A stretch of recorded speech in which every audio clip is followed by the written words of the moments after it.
Bonjour et bienvenue dans l'émission de voyance. Christophe, votre voyant, répond à toutes vos questions. Il s'appuie pour cela sur les tarots et sur son étonnante faculté d'intuition.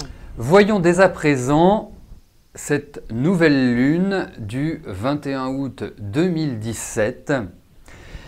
Quel est son impact? Est-ce une nouvelle lune positive, difficile ou pas? C'est ce que je vous propose de voir dans un premier temps. Nous allons faire un petit cours d'astrologie puisque il faut déjà savoir ce que représente la nouvelle lune. Quel effet astrologique a lieu lors d'une nouvelle lune? C'est tout à fait simple. Des nouvelles lunes, il y en a tous les mois. C'est lorsque le Soleil et la Lune se retrouvent dans un même signe, au même degré. C'est là où commence une nouvelle lune. Et puis, il faut ajouter également que cette nouvelle lune, aujourd'hui, est également une éclipse. Alors, que représente une éclipse? Une éclipse, et là elle est solaire, se poursuit lorsque la Lune se situe entre la Terre et le Soleil, ce qui va obscurcir partiellement le Soleil vu de la Terre.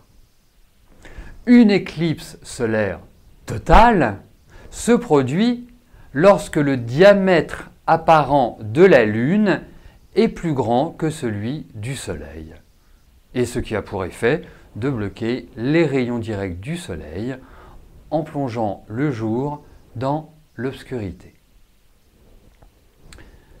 Les éclipses signifient changement, sentiment d'insécurité, émotion forte. Le but d'une éclipse et d'une nouvelle lune étant d'agir, de préparer ou de lancer des nouveaux projets. Pour la petite histoire, je ne sais pas si vous avez déjà remarqué, si vous avez déjà assisté à une éclipse solaire totale. En tout cas, moi, ça m'est arrivé en 1999, au mois d'août 1999, ça ne nous rajeunit pas.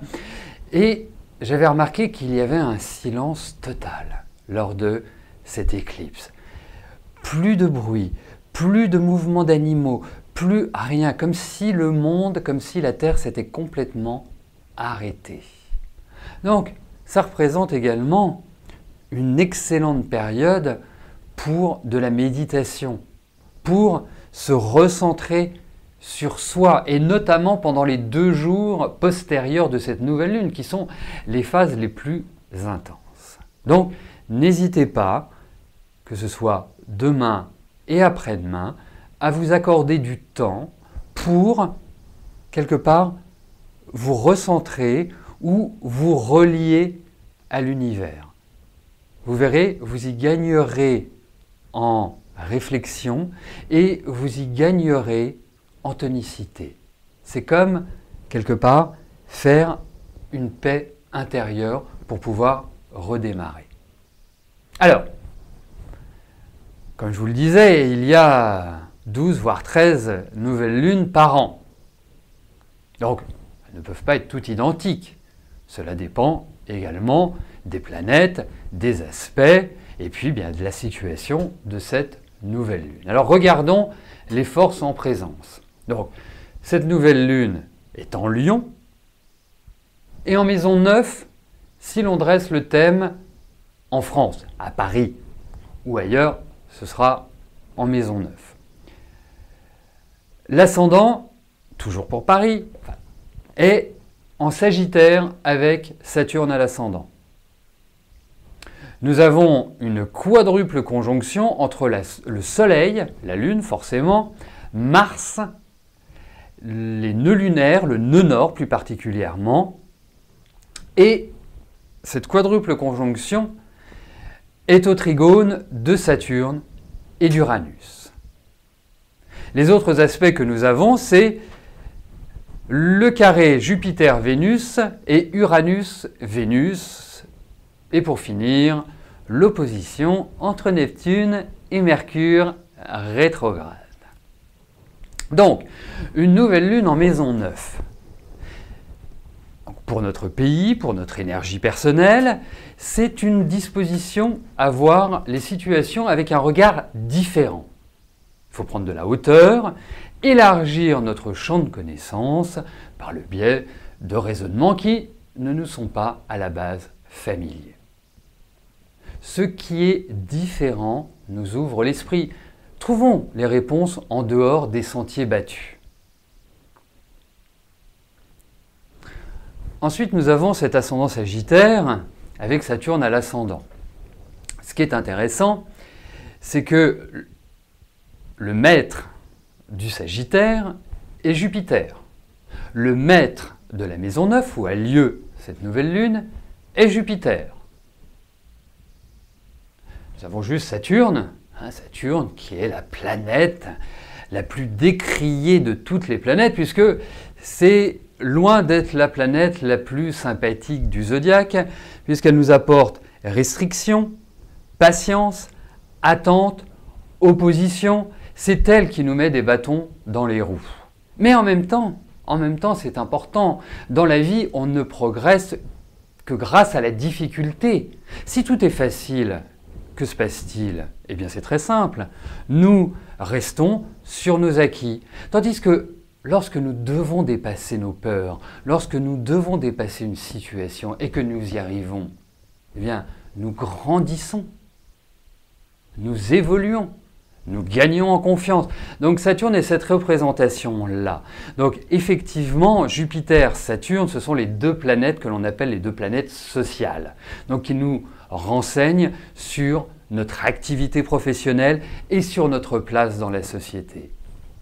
Donc, avec ce Saturne en maison 1, il ne faut pas oublier de réfléchir, de mûrir, ne pas être dans l'impulsivité.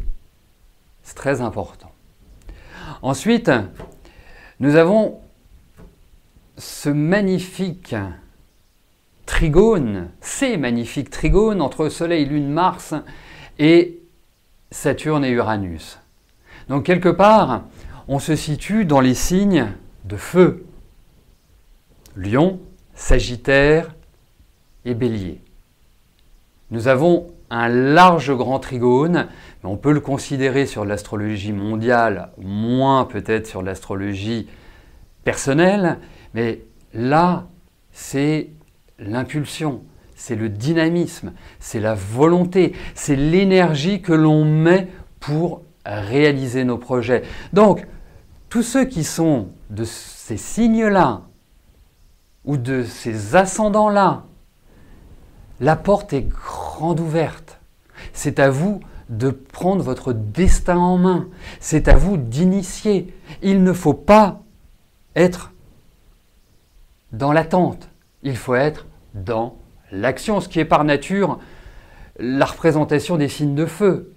Mais là, foncez, pas tête baissée bien évidemment, il ne faut jamais oublier de réfléchir. Nous avons notre Saturne qui nous observe et qui peut à un moment donné nous dire « mais non, ce n'est pas l'attitude juste, ce n'est pas le comportement idéal que tu adoptes ». Donc c'est vraiment une énergie extrêmement puissante. Et donc, après nous avons Vénus. Vénus qui est au carré de Jupiter. Vénus qui est au carré d'Uranus. Alors là, nous pouvons avoir un sentiment d'insécurité affective. Nous pouvons vivre des déceptions, notamment les balances, les cancers, les béliers et les capricornes. Ou tout simplement considérer que les autres ont des attitudes et un respect qui n'est absolument pas adapté à nous. Alors, ça reste que des petites chicaneries, ça reste des petites chamailleries. Donc, ne prenez pas de décision à l'emporte-pièce avec un carré Vénus-Uranus. Parce qu'on a envie de changer, on n'est pas satisfait, on n'est pas heureux dans notre situation affective. Et puis nous avons l'opposition entre Neptune et Mercure rétrograde. Alors là, Mercure rétrograde, déjà en Vierge, ça nous donne des difficultés analytiques, mais avec l'opposition de Neptune, Neptune, je le rappelle, est le maître des poissons. Neptune est la planète qui est par définition le flou artistique. C'est effectivement la planète de la voyance, c'est la planète de la médiumnité, c'est la planète de l'intuition, c'est la planète de la religion, c'est la planète qui nous ouvre vers d'autres horizons, mais qui parfois nous fait nous perdre dans les méandres de la vie. Donc l'idée de cette opposition, qui également va être rejointe dans quelques jours, ou une dizaine de jours, par d'autres planètes, nous oblige à ne pas prendre des vessies pour des lanternes. Soyez très factuels, soyez très concrets. Hein. Même si vous êtes déçus, mais cette déception aura un bon côté puisqu'elle vous mettra la réalité en face. Et donc, ça vous permettra de vraiment jauger les choses a posteriori, malheureusement, mais a posteriori, avec une certaine lucidité. Surtout aussi, ne pas en faire une montagne, afin d'éviter un enfermement, de créer également des problèmes psychiques, psychologiques, et voire même des problèmes, je dirais, intestinaux, puisque c'est notre deuxième cerveau. Donc, surtout, relativiser, accepter cela comme il le faut, tout simplement. Alors après, cette opposition, si on regarde d'une manière un peu plus large, plus mondiale, c'est également l'opposition Neptune-Mercure rétrograde, ça peut présager des scandales liés à des provocations, des communications mensongères, des dissimulations. Alors on ne va peut-être pas l'apprendre tout de suite, mais pendant toute cette période, il peut y avoir ce qu'on appelle de la désinformation qui nous apparaîtra peut-être une fois que Mercure sera redevenu direct et qu'il aura retrouvé sa position de rétrogradation. En conclusion, je dirais que les signes qui sont les plus affectés par cette nouvelle lune, je dirais affectés négativement, sont plus ceux qui font partie du troisième décan